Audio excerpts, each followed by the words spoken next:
separate with Millicent? She is. They were good friends growing up and reconnected. Great. She's great. Yeah. She's really sweet. Well, thank you for your attention. I guess we're ready to go ahead. All right, so good morning and welcome to the fourth week of this semester. We have, I think, a very good assembly in front of us with a number of announcements after some music and our speaker. I wanted to make a few comments about COVID-19 and about how we're managing it as a school. We have hit two spikes with more students and staff, faculty testing positive and people quarantined, and this is the second spike that we've hit. Part of the problem is that the city and our immediate community have just been, more likely to get the virus for a lot of reasons. But there's no question that the main reason most people get the virus is that they're in very close contact with someone like a family member, or they let down their guard. And that's the main topic I want to mention today. By letting down one's guard, I'm referring to people that make a decision to go to some social gathering, some event, and just ignore the mitigations. And we just can't afford that. And so I'm asking all of us to remember this issue. It's sort of a sacrifice, I know, because I enjoy just as much as most of you getting around friends and people and doing things together, but this is a time where sacrifice is more important than personal enjoyment. So we've got to remember that and do our best, and I hope that we'll continue to be strong and healthy and stay in school. I want you to join me in thanking two groups. First, the cast and crew and directors of Androcles and the Lion. They put on 3 performances this past week. They were well attended. It was a terrific play. And also a number of musicians and music teachers that put on a great concert yesterday afternoon. Please join me in giving them a round of applause.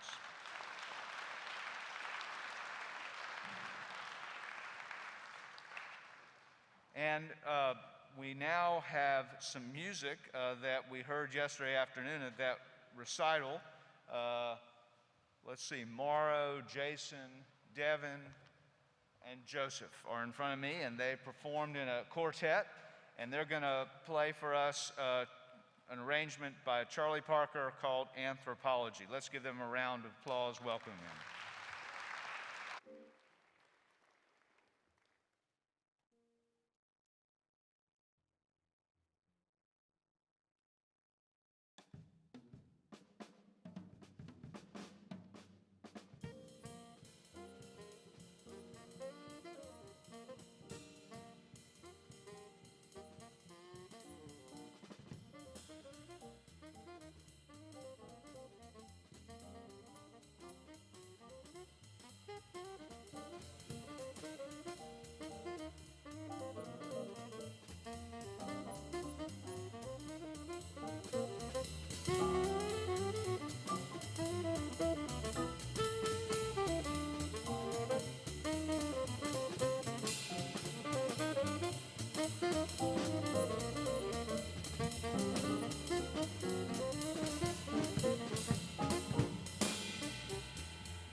Thanks to the four of you for giving us that great music this morning. As they did the concert yesterday, I reflected on all the different talents, and it was really fun to see a lot of smaller groups beginning to develop something I think you can do more of during this period of time. So today's speaker is an MBA graduate, Dr Sieveking, class of 1986. He's got two sons here, Bond and Cole, and Nick is a plastic surgeon. And I've gotten to know him well. He's on our alumni board, and we've talked a little bit about how his practice has expanded over the last few years. He got involved in a lot of telehealth, so dealing with people all around the country, and he's just been thoughtful, I think, about how one continues to grow in his or her profession and continues to learn. So please join me in welcoming Dr. Dr Sieveking this morning.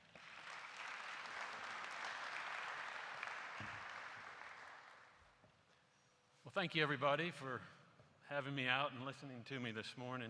It's really special standing here some 35 years after I was sitting in an assembly seat over at the old Wallace Hall.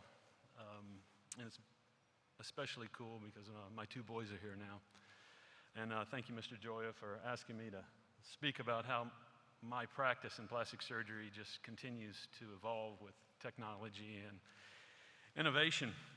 But first, I want to let you know something you probably don't appreciate yet, but one of the greatest assets that you will take with you when you're done here at MBA is the ability to be a lifelong student. Whether you choose a profession that's a doctor, a lawyer, a banker, whether you want to build golf courses or be a boat captain, you got to stay up with technology because it is expanding at a lightning pace. Let's take a look at my profession of medicine. In 1950, it was estimated that medical knowledge would double every 50 years, which means essentially what you learned in medical school would make you a good doctor probably throughout your entire career. Nowadays, in 2021, medical knowledge and technology doubles every 3 months. And it's fascinating. It's exciting to be part of this and see this unfold right in front of us. As a plastic surgeon over the past 20 years, I've tried to maintain a very broad scope of practice. I've been blessed to be involved with the care of patients who have gone through trauma, car wrecks and burns. I've helped people rebuild after surgeries for cancer. I've worked with babies really on mission trips around the world who were born with birth defects like cleft lip and palate. It's been such a blessing. Nowadays, I'm a little more simple. Most of the surgeries I do are what we call elective or cosmetic surgery. I'm sure things you guys have heard about, liposuction and tummy tucks and facelifts. But regardless, in my field, innovation is taking us to a new level. You know, it seems like every month or two. So along those lines, I've always tried to stay in front, and I've created entities or ventures to help deliver my patients the best care, most up-to-date care as possible. I've created skincare lines that are safe and have fewer chemicals, so they're safe to use. I've created plastic surgery emergency services to make sure that patients coming to emergency rooms get the care they need quickly. I currently run an age management clinic at my office, which utilizes really state-of-the-art lab testing and really advanced therapeutics to help slow down the aging process for people. But what I really wanted to talk to you today about is my latest venture. It's called My Wound Doctor. My Wound Doctor is a technology-enabled web-based healthcare platform that supports patients who are suffering from life-threatening or limb-threatening wounds, wounds that just won't heal. We call them chronic wounds. Next slide. Chronic wounds are a big problem, not just in the U.S., but worldwide. Pretty much anybody could get a chronic wound, but they typically affect people with underlying illnesses like diabetes, heart disease, lung disease, smokers, people overweight, elderly who are bedridden. And you can see from this slide the impact in the US alone. It's estimated that 2 to 3% of our population lives with a chronic wound currently. So that's about 8.5 million people currently are struggling with chronic wounds. It cost our healthcare system last year $80 billion, and that number is just going up. We think somewhere between 60 and 70,000 people this year are going to die from complications related to their chronic wounds, and that number's not coming down. And a little interesting statistic, if a chronic wound is not treated appropriately and a patient requires an amputation of a foot or a leg because of that wound, there's a 70% chance that patient won't be alive in 5 years just because of the underlying disease.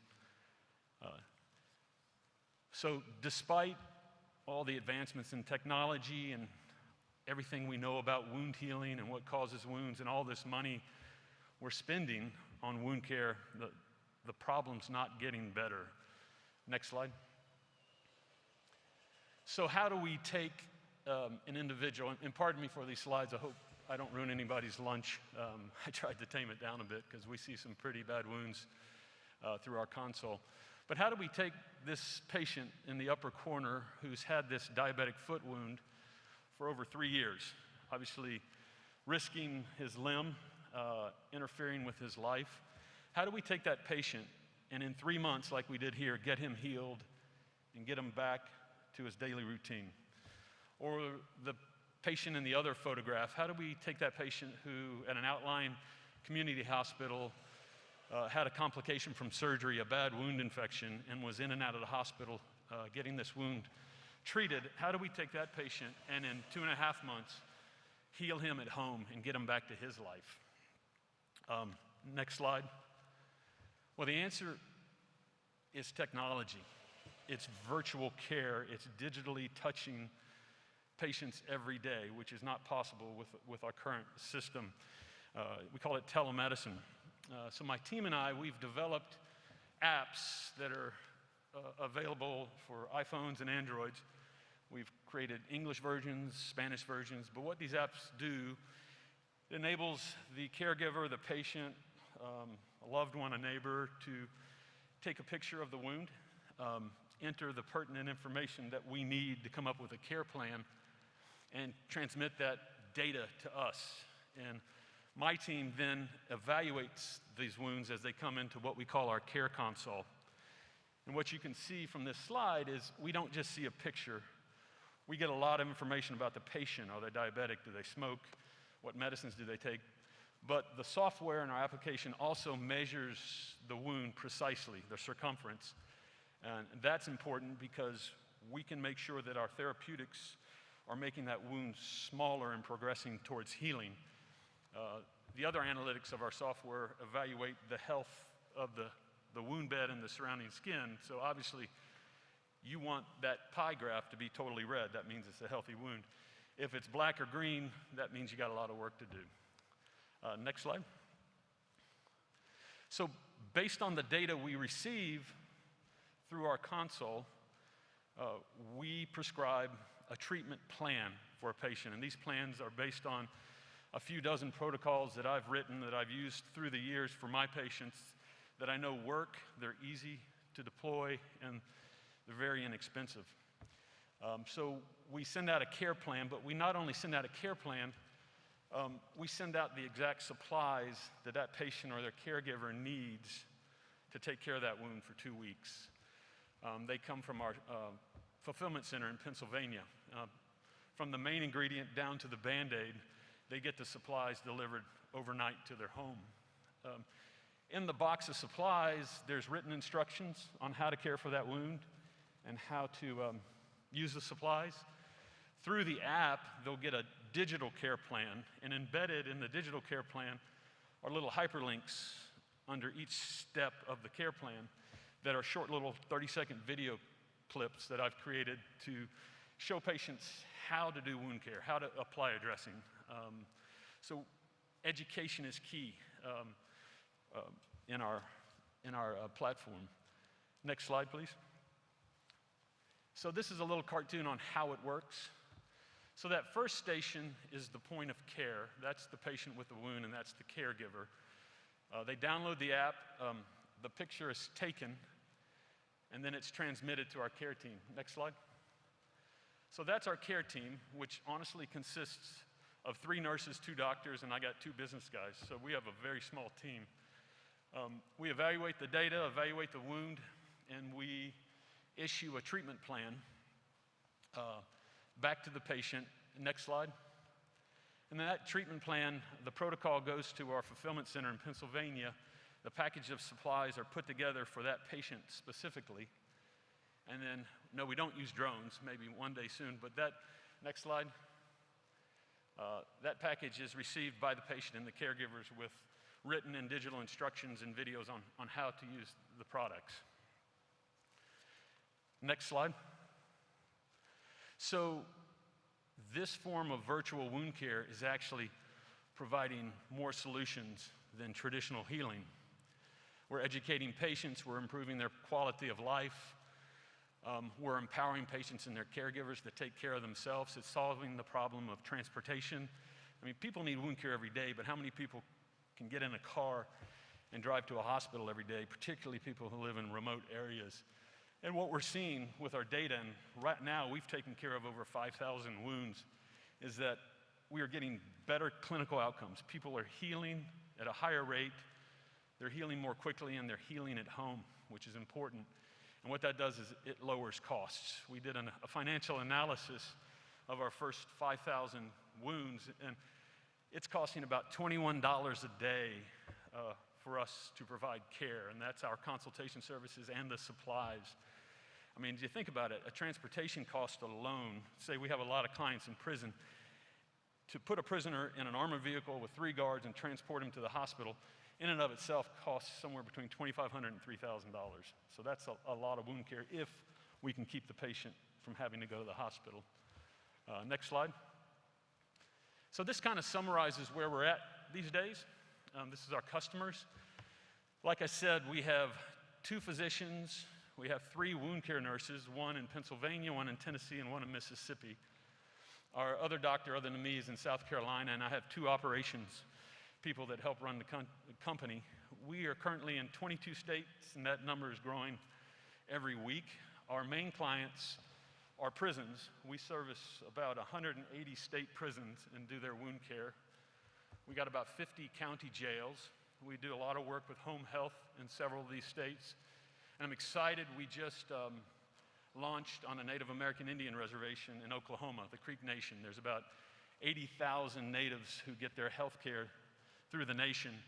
And you don't know this, but Native Americans are particularly a high risk for wounds because there's a high rate of diabetes and obesity and smoking.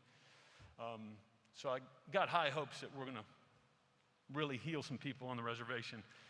And even more exciting, yesterday when I was out taking care of my cattle, I got an urgent text from Uganda. We just opened services with a nonprofit organization called One Health that provides health care to people of developing countries. And we got our first wound from Africa. It was a lady who had had surgery and went back to her village, and the surgical incision opened up, it was infected, and they needed some answers. You know, it's hard to ship supplies quickly to them, so what we have done is we pre-stocked their shelves at nearby clinics in Uganda so they can just pull the supply pack they need off the shelf and start treating that patient. But these pictures can come in every day. We can touch and evaluate that patient every day it's needed until she's healed. And what this allows us to do, and what's missing these days, is technology allows us to touch patients on a daily basis, and that's what's required to get these wounds healed. It allows us to standardize care. I mean, you could have 12 plastic surgeons looking at a wound, and you would get 12 different opinions on what needed to be done, and all of them are right, except one may cost $5 and one may cost $5,000. So what we have done is we've made wound care in Oregon the same as wound care in Florida, and now the same as wound care in Africa. We've really reduced the cost of care, and we've taken away that transportation factor. And I'll leave you with one cool thing we're working on right now, is we filed for a patent through the U.S. Patent and Trade Office for artificial intelligence around wound care. So I see pretty soon, once our software is written, is that anybody around the world, you could be a native Alaskan 500 miles from the closest clinic, but as long as you have an internet signal, you can take a picture of your wound, transmit it to us, but before we even take a look at it, the computer predicts what I would do, and that package of supplies gets sent straight out to that patient.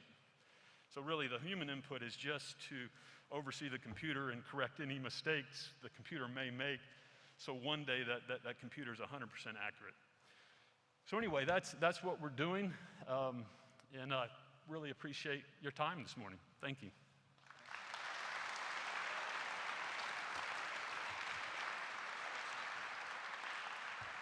Thank you so much for being here today, Nick. And I knew when you were telling me about this how fascinating this would be to many people and how helpful it is. Thank you. We're going to have Ms. Hollyfield come up right now. She's going to tell us about how well we did at the Scholastic Arts Recognition. While she's coming up, she and I have talked about doing an art exhibit on wellness. So any student, you don't have to be in art. If you're interested in doing some work on wellness, we're going to have a gallery in the new building here that's actually going to go from where the fitness center is up toward the basketball courts at the south end there. So please talk to any of the art teachers if you're interested in that. Thank you. Good morning. The art department is extremely proud of the work that all of our students have accomplished and the work they continue to create in the art studios every day. In an academic year with unprecedented challenges, this year's competition results are a welcome start to the new calendar year. As the school went remote last March, our students did not stop working, and they found creative ways and new spaces to continue their work and leave their mark. Some of these pieces that you'll see in a minute are representative of the work done during that time. And while we are so thankful to be back in our studio spaces on campus this year, we are stronger in many ways for having had that experience. We are thrilled to congratulate the 41 winners of this year's Regional Scholastics Art Awards. Our Gold Key Award recipients are Andrew Dovin for his pen drawing entitled Ocular Tenure, Bert Eccles for his linoleum print Power Play, Owen Flanagan for his drawing Reimagined Still Life, Darren Hall for his photograph Silent Resolve, Henry Neck for his zinc etching Model Student, Jackson Priestler for his etching Dark Statue, Owen Willers for his linoleum print Chuck in Peru, Nathan Williams for his painting in gouache entitled Self-Reflection. Our Silver Key Award recipients are Gates Bunton for his gouache and ink painting Lobster and Lemons, Garrett Goodrum for his linoleum print Tiled Up, Jack Nail for his photograph Balance, Keller Parker for his reduction monoprint Gargoyle, James Trainer for his graphite drawing Self-Portrait 2020, Austin Vaughn for his ink drawing Edgar Allan Poe, and Nathan Williams for his colored pencil on ink substrate entitled Shell Collection. Our honorable mentions are Gates Bunton for his mixed media still life, Will Burke for his mixed media self-portrait, Robert Carpenter for his graphite drawing, Ben Crawford for his mixed media shadowbox artist studio, Jordan Diani for his oil pastel drawing Origami Birds, Andrew Dovin for his colored pencil drawing Buyer, Andrew Dovin for his gouache painting Shoes, Will Elrod for his reduction linoleum print Beyond the Window, Garrett Goodrum for his charcoal and pastel drawing Self-Portrait, Jude Kelly for his zinc etching entitled Lonely Cathedral.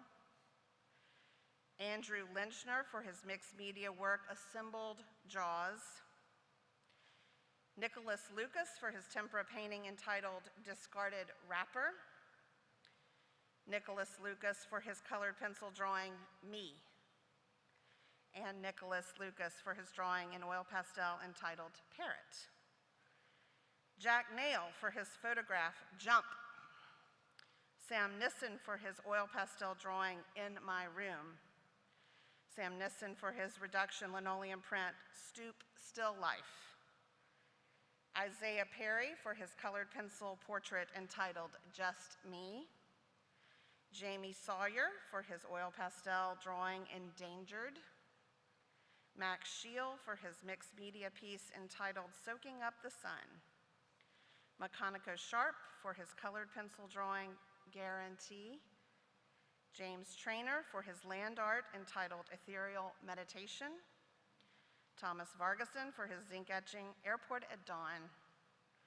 Walker Vaughn for his tempera painting All That Remains. Noah Wisniewski for his mixed media Still Life.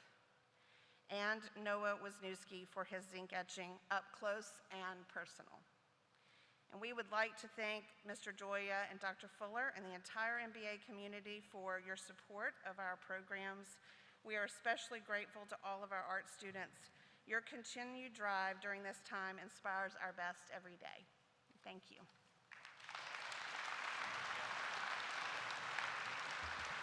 Thank you, Ms. Hollyfield. So we had a great drive by our 7th and 8th graders, and I want to congratulate them for collecting hundreds of coats, gloves, hats, blankets, pants, hand warmers, and more for the homeless youth of Nashville. And on Saturday, we sorted them for delivery to the Oasis Center, Unicycle, and Blanket Nashville today. Also want to express appreciation to Dr. Cirillo, Mrs. Stewart, Mr. Simpson, and all of the junior school advisors for their help. Junior school students should check their email on Tuesday for the announcement of prizes. And now I'd like to ask Jack Kim and then Ashton Terrell to come up, and then Clay Crawford and Jason Zhu for announcements. Hey guys, I'm Jack Kim. I'm the discussion leader and officer for Tearing Down the Walls. We'll be having a discussion tomorrow in the Student Center during break. We'll be talking about the topics and themes that came up during the Asian Cultural panel this past Thursday. If you want to watch that panel, TDW members should already have the link, and if you're not a member, Mr. Kelly will be sending out that link later today. If you're interested in becoming a member, these group discussions are a great place to get started. If you're interested in becoming a member and getting on the email list, please email Emmanuel Barrett, and he'll get you sorted. It's not a requirement to watch the panel to attend the discussion, but it'd obviously be nice if you did. So thank you.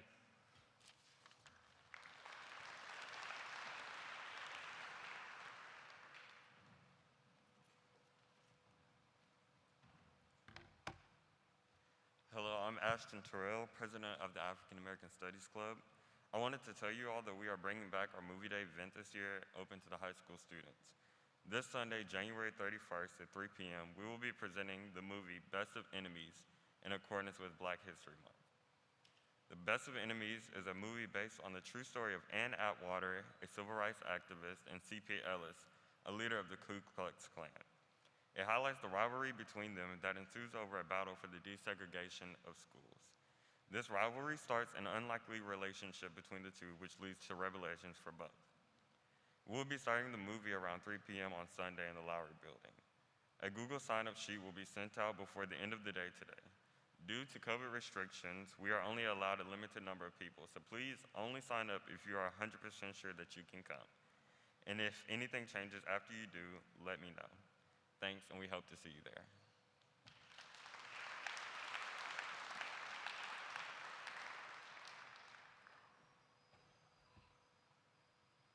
What's up, guys? My name is Clay Crawford, and on behalf of the Student Council, I'd like to invite all of you guys to the first annual virtual Madden Commanders Cup event. Due to COVID, we can't really do the regular 6-on-6, 7-on-7 football event that we do on the football field every year, so we've changed to a Madden-style tournament. Sorry, PlayStation users, but it's gonna be Xbox only. If there's a lot of interest for PlayStation, we'll look into doing one for y'all after. But we're gonna do Xbox first. It starts on Wednesday. Sign-ups are from after school or after assembly right now to 3 p.m. tomorrow. Look for a sign-up sheet from Dan Gall and more information from him in the email. Thanks, guys.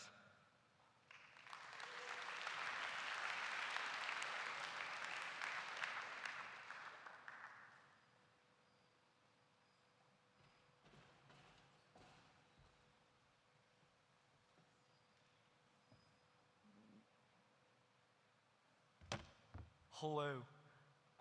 So Chalafany auditions, they're happening through February 6th, and we decided this year to combine with Indata and or for auditions. So if you're sending an audition, please tell us if you want to do one or the other or both in the audition. Yeah, like you said, we're going to combine with Indata. So on the Google form, if you want to audition, there's like a box. So check Chalafany, Indata, or both. And Chalafany is going to be Thursday, March 4th. And it's for a really great cause for the W.S. Smith School of Music.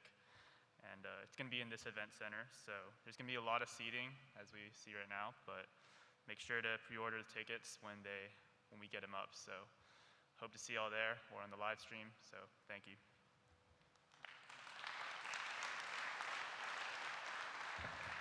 Last announcement, Mr. Sawyer and maybe Mr. Arterson are going to come up and talk about an out west trip.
Good morning, gentlemen. I'm here to announce and let you know about the 2021 Out West trip. This year's Out West trip will be going to Yellowstone and Grand Tetons National Park. Highlights of the trip include hiking, fly fishing, and camping in the national parks, a day of backpacking and backcountry camping, the Jackson, Wyoming Rodeo, and visits to places with names like the Little Grand Canyon, Old Faithful, Jenny Lake, Hidden Falls, Lake Solitude, Mammoth Hot Springs, Boiling River, Surprise Lake, Cascade Canyon. This will be a great trip. It is open to anyone in the high school, so rising grades 9 through 12. It's limited to 18 students. To reserve a spot for yourself, you can return a $1,000 deposit check to Mrs. Power or me. I'll be sending out an email with this information later today as well. We hope you'll join us. I also want to put in a plug for next month's Father-Son Campout, which will be the last Saturday in February. I sent an email to all of your fathers or parents about that. If you're interested in that, please check that email and encourage your parent to help you sign up as well. Hope you'll join us for that. It'll be at Long Mountain, and again, that's the last Saturday in February. Hope you can join us for both.